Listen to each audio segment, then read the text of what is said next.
Komentar Anda? Berita bohong. Pilihan katanya itu loh, kenapa harus menggunakan kata ngibulin segala?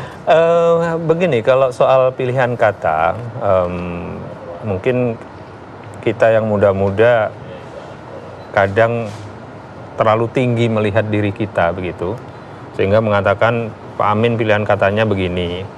Tapi kalau kita lihat Gus Dur itu juga cukup nyeleneh juga kan, pilihan katanya juga nyeleneh, tapi nggak masalah gitu.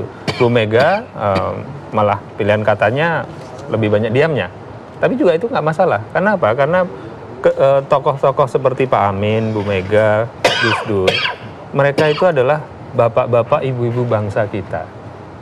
Dan dengan apa yang beliau sampaikan, Pak Amin dengan pilihan kata-katanya itu, Gus Dur dengan di luar out of the box-nya itu, Bu Mega dengan kediamannya itu, itulah yang membawa bangsa kita ke dalam alam demokrasi sehingga kita jadi bebas berbicara sekarang. Yang memberi kesempatan kepada orang-orang termasuk seperti Pak Jokowi untuk bisa jadi presiden.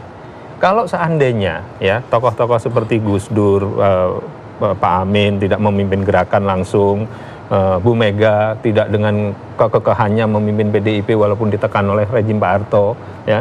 Kalau seandainya itu tidak dilakukan, mungkin tidak ada kesempatan buat orang seperti Pak Jokowi akan jadi presiden, tidak ada kesempatan buat orang Pak Luhut menjadi menteri, tidak ada kesempatan buat kita, dan mungkin TV One tidak pernah ada karena tidak ada kebebasan. Jadi yang ingin saya sampaikan adalah tokoh-tokoh seperti beliau itu dengan kekhasannya masing-masing itu sudah membawa bangsa kita menjadi seperti sekarang ini. Karena kekhasan itu Anda minta excuse bahwa Pak Amin Rais boleh kayak gitu tuh. Ya seperti kita memberikan maaf kepada Gus Dur dengan segala keunikan beliau, kita juga memberikan maaf kepada Bu Mega dengan segala keunikan beliau. Jadi artinya justru dengan keunikan Pak Amin inilah beliau bisa membawa perubahan rejim dari jangan-jangan dengan kekhasan itu dia hendak menutupi bahwa dia nggak punya data, cuma untuk mendorong Pak Jokowi seperti itu. Kekhasan Pak Amin itulah yang kemudian dipakai untuk memberikan peringatan sekarang kepada Pak Jokowi. Jadi yang dimaksud oleh Pak Amin adalah, oke, kalau soal memberikan sertifikat itu kan memang itu tugas negara, ya. Tapi saya pribadi mengapresiasi bahwa Pak Jokowi mempercepat pemberian sertifikat itu. Karena dulu-dulu memang lambat. Anda mengapresiasi? Saya mengapresiasi. Pak Amin tidak tapi? Beliau mengapresiasi, ya, bahwa itu dipercepat, ya, pemberian sertifikat itu, walaupun kita tahu juga bahwa sebenarnya realisasinya kan masih jauh dari targetnya Pak Jokowi sendiri kan, faktanya kan, realisasinya percepatan sertifikat itu. Tapi itu isu lain, ya. Namun Pak Amin pengen bahwa kita jangan hanya di permukaannya saja, ya, jangan hanya permukaan saja. Lihat kepada the crux of the problem, inti masalahnya. Inti masalah. Anda bisa menerima penjelasan itu, Bung Arteria? Ya, belum ada. Saya hanya menyayangkan gitu. Justifikasinya saya katakan tidak tepat. Ya, pengakuan salah itu harusnya kan diakui. Kalau bicara maaf, tentunya kami kan memaafkan. Semuanya kan ruang pada pintu maaf itu kita buka seluas-luasnya. Enggak, ini bukan tapi salah. Kalau perbuatan itu dikatakan itu punya kekhasan, saya katakan itu dua hal yang berbeda, Mas. Itu kita katakan begitu. Kemudian saya juga ingin sampaikan, tadi dikatakan ini kan kewajiban negara. Dalam konteks redistribusi aset, ya, tidak ada kewajiban negara. Ini ada baru dilakukan oleh Pak Jokowi. 7 presiden sudah, tapi yang bisa melaksanakan yang namanya land reform, yang di dalamnya ada inti yang namanya redistribusi aset, itu zamannya Pak Jokowi. Kenapa begitu? Karena ada, tidak sebelumnya sudah ada. Tidak yang begitu masih. Tidak masih. Ya, kenapa begitu, Mas? Karena orang tidak akan mau masuk ke mengganggu comfort zone. Ini yang dilakukan Pak Jokowi kan mengganggu comfort zone. Bagaimana inventarisasi tanah terlantar, tanah-tanah BUMN diambil, yang tadinya nggak punya sertifikat dipaksakan hadirnya sertifikat. Sehingga apa? Ya, yang kita katakan tadi, Pak Jokowi memastikan negara hadir walaupun apa resikonya Pak Jokowi bisa dipermasalahkan secara hukum. Sedikit aja. Yang redistribusi asetnya di mana? Apakah Pak Jokowi meredistribusi asetnya James Riyadi, tanah-tanahnya James Riyadi yang banyak sekali? Iya, saya kasih Mas. Ini sedang kita lakukan. Enggak, tanah James Riyadi. Makanya yang di mana? Pak Riza, tolong dijelaskan. Tanah Lipo, tanah James Riyadi yang di mana yang didistribusikan ke rakyat? Mas Derajat, ya. Sumber daripada redistribusi aset itu apa? Pertama tanah terlantar. Yang kedua tanah BUMN yang diabaikan. Itu bukan redistribusi. Enggak dong, itu redistribusi aset.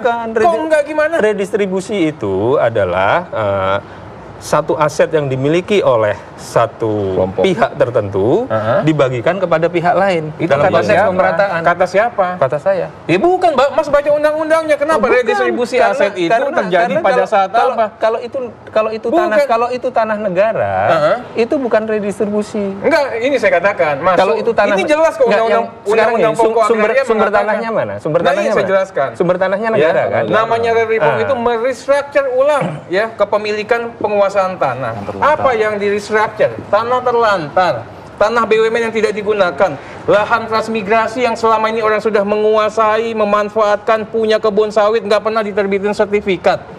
Tanah sengketa konflik yang dikatakan tadi, apabila perampasan yang dilakukan ini. Kemudian apabila orang atau suatu kelompok atau badan hukum yang menguasai tanah lebih daripada ketentuan undang-undang, ini semua yang diredis. Termasuk juga nama-nama yang tadi, saya juga tidak bisa memastikan apakah tanahnya Lipo atau tanahnya siapa. Tapi yang jelas, banyak pihak yang terganggu kepentingannya saat ini. Jadi tanah yang disertifikatkan itu hampir seluruhnya tanah negara.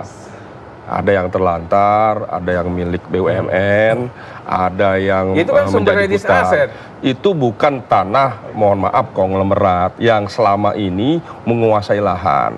Bukan.